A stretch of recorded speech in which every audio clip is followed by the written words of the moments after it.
With this event, bringing designers here, the variety of practitioners, faculty, it's really about who you represent, who you are in your journey, right?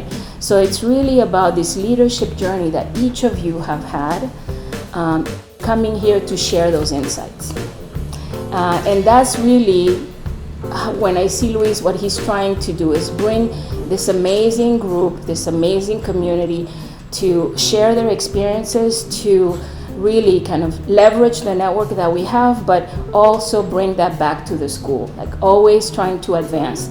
So in these conversations, I'm very much looking forward to hearing from all of you and being part of this dialogue, but really it's about sharing that journey and challenging all of us to think about where we're going next. So I'm very excited to be here. I welcome all of you. Thank you for being here, and I look forward to the conversations. So in the beginning there was design, right?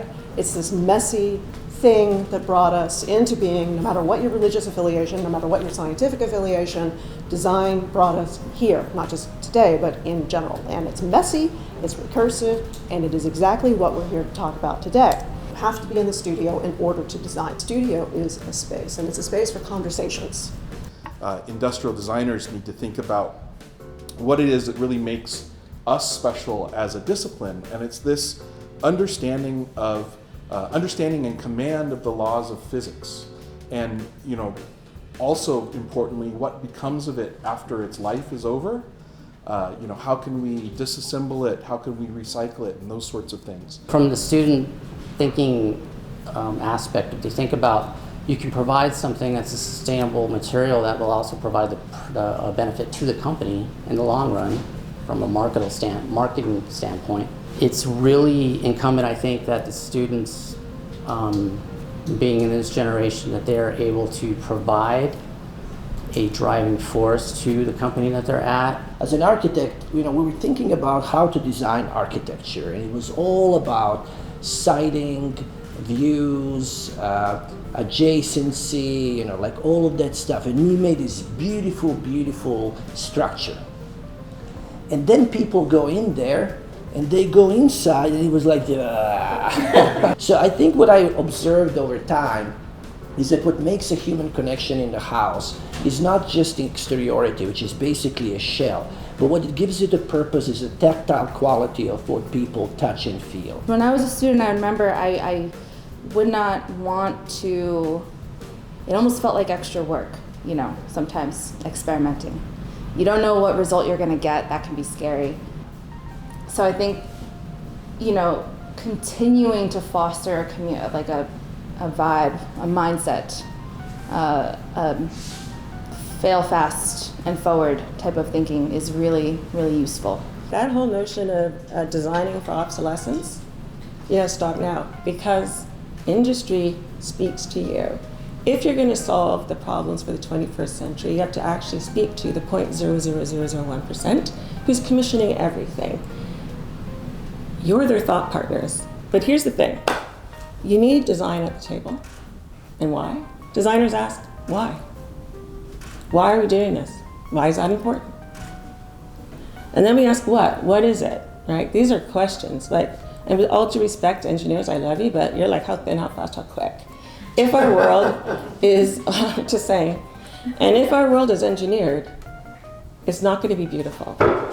You need to design it.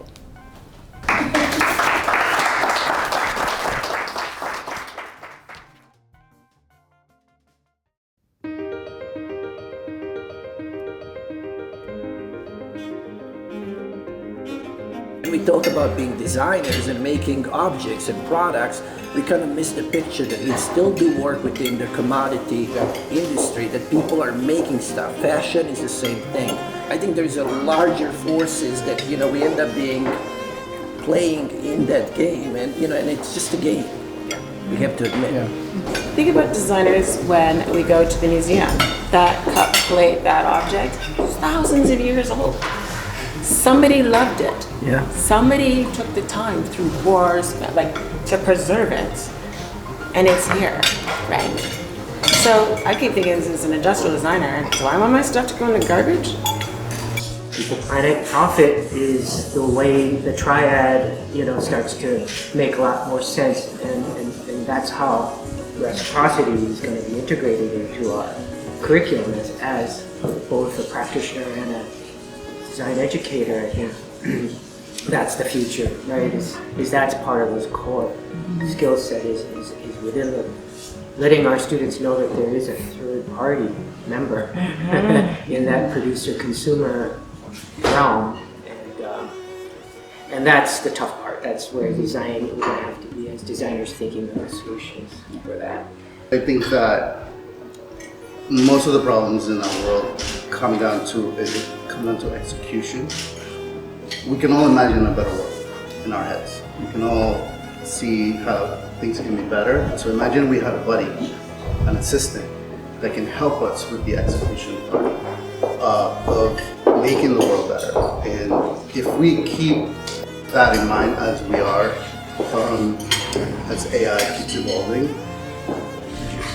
give it its place as, like you said, a tool, a helping hand that can actually execute on these beautiful ideas we have of a better world. I think everything will be fine. The AI is a tool, great and smart tool, which helps us visualize that idea. Sometimes they give some kind of traction, giving us a lot of inspiration, this kind of stuff. But I think humans still remain as a decision maker, so we can't rely on AI. So as a decision maker, so we have to take that responsibility. Then, as an educator, I think we need to evolve. So we have to take that technology, then we have to implement in our design process, and we see what happens. So ASU is the #1 innovation. So ASU teaches AI classes right now. So my point is we need to evolve. So we have to come up with a completely new design process with that.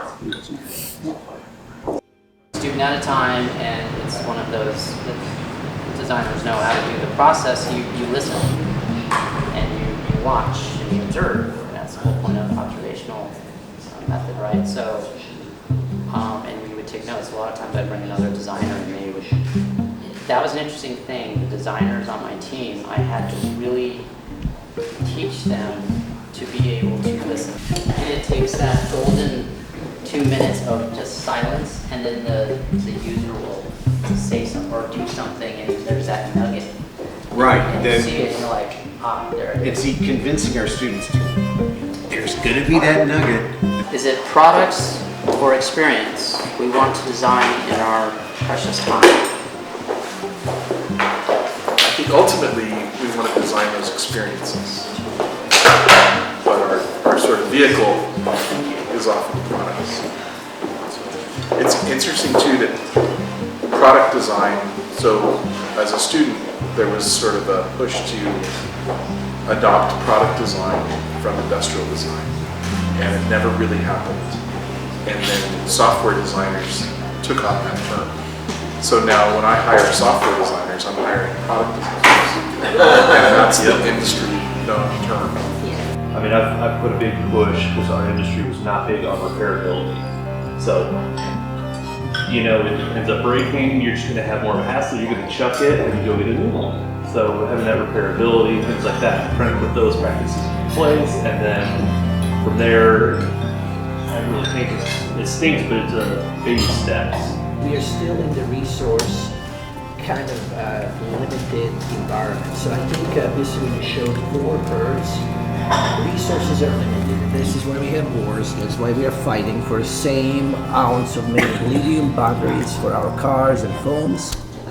But ideas are unlimited. So how do we get people in a market of ideas, not limited resources? Design is one department, strategy is another.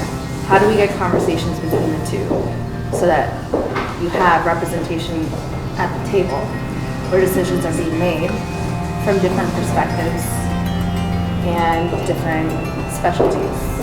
And so it's something that I think a lot about. I have been thinking a lot about. But I'm leaving with more questions, but in a good way. More like, how do I solve this? How can I contribute? How can I inspire this? Yeah. When I think about this and the privilege that I have to be in the room with the people who make the things that make our lives, storytelling and communication is super important so that other people can understand that people are working on the big solutions, that all things are possible. This is my first time coming to Arizona in general, but also to the school, and to find the level of professionalism from the students, it's amazing. And just to have the fact that the school is taking time to have these talks and really dive deep into what design means and where it's from, where it came from, where it's going. That's what those are the conversations that need to be had. Like, I'm hoping that these conversations get extended to students as well. So, by the way, today has been fantastic. I am so inspired. I can barely stand here. I want to get back to work. No, what I learned today, I really learned a lot about industrial design.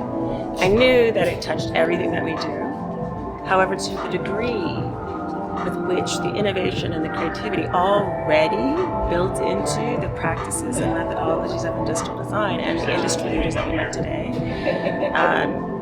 it makes me more and more optimistic that the grand challenges that we face or opportunities can be solved right now. I think everyone's thinking in a circular way. Everyone's thinking in a systems way, beyond the object. But more importantly, they're really bringing in the beauty.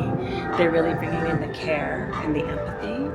And just over at lunch, I think Paola just reimagined the whole curriculum using indigenous wisdom and beauty. And we could do that on the fly.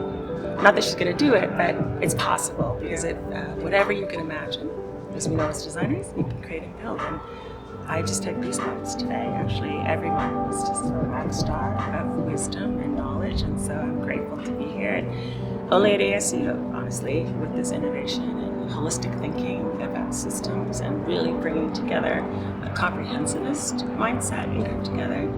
I mean, you can do anything. Well, this is a great event that we use to end the school year, and it's always great to, have these really deep discussions about design with experts and have a great meal. And, it's just a great way to cap off an end of a school year. We all work hard, all our students work hard, and we rarely get a chance to actually talk about the meaning of design and the future. And this is a great forum for us to be able to do that and enjoy it as well.